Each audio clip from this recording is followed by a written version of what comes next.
ওয়ালাদের তিনটা প্রশ্ন করবে, রবের পরিচয় দাও, ধর্মের পরিচয় দাও, রাহমাতুল লিল আলামিনের পরিচয় দাও।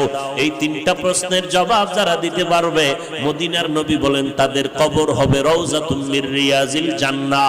আর যারা জবাব দিতে পারবা না, তাদের কবর হবে হুফরাতুম মিন হুফারিন নার।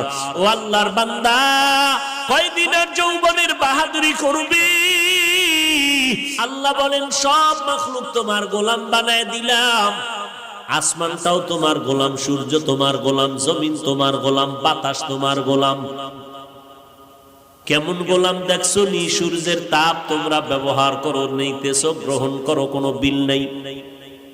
আমি আল্লাহ পানি দিলাম ফ্রি, কোনো বিল নিলাম না।